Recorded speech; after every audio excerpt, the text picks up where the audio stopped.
আওয়ামী লীগ সরকার তো 17 বছর লুটপাট গুম খুম করে পালিয়ে গিয়েছে দেশ ছেড়ে। তারপরে যে একটি তত্ত্বাবধায়ক সরকার বা কিংবা অন্তর্বর্তীকালীন সরকার গঠিত হয়েছে প্রফেসর ইউনূসের নেতৃত্বে, এদের মুখে তো গত 1.5 বছরে মুক্তিযুদ্ধের কোনো কথা শুনলাম না। মুক্তিযোদ্ধারা যে দেশটা সৃষ্টি করেছে এই স্বীকৃতি তাদের কোনো বক্তব্যে দেখতে পাচ্ছি না। এই স্বীকৃতির আমরা পরোয়া করি না। বাংলাদেশের সাধারণ মানুষ জানে 71 সালে কারা বাংলাদেশ সৃষ্টি করেছে।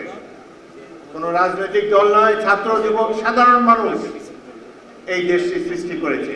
1971-এর মহান মুক্তিযুদ্ধ ছিল সাধারণ মানুষের যুদ্ধ, কোনো রাজনৈতিক দলের যুদ্ধ নয়। এবং এই যুদ্ধ ছিল গণতন্ত্র প্রতিষ্ঠার জন্য যুদ্ধ। আজকে তো গণতন্ত্র নাই এই দেশে। আওয়ামী লীগ গণতন্ত্রকে বিতাড়িত করেছে।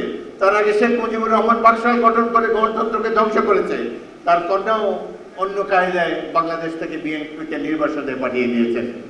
অবশেষে আল্লাহর রহমতে বিএনপি এবং বিরোধী দলসমূহ এবং ছাত্রদের কঠিন সংগ্রামের ফলে আজকে আবার মুক্ত পরিবেশে আমরা আবার শ্বাস প্রশ্বাস নেওয়ার সুযোগ পেয়েছি। 71-এর মুক্তিযুদ্ধকে হেয় করার একটা চেষ্টা আমরা লক্ষ্য করেছি। প্রাণ ইউএইচটি মিল্ক, শুদ্ধতায় ও মমতায় সব সময় সেরা স্বাদে। তার কারণ হলো বর্তমানে এই যে তত্ত্বাবধায়ক সরকার, অন্তর্বর্তীকালীন সরকার এবং যারা ক্ষমতাসীন আমলা, সমাজের প্রতিপত্তিশালী অংশ, এরা তো মুক্তিযুদ্ধে অংশগ্রহণ করে নাই এবং এদের অনেকে মুক্তিযুদ্ধের বিরুদ্ধে ছিল, তাই তারা মুক্তিযুদ্ধকে ভুলিয়ে দিতে চায়। মুক্তিযুদ্ধ কিভাবে জীবনে 9টা মাসের যুদ্ধ।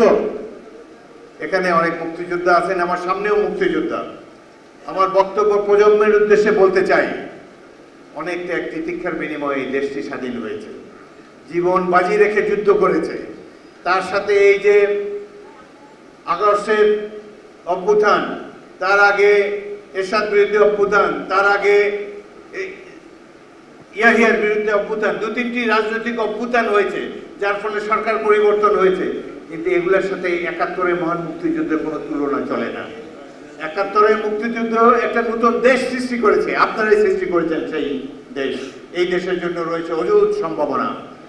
আগামী দিনে আমরা আশা করি মুক্তিযুদ্ধকে কেউ যেন ছোট করার চেষ্টা না করে।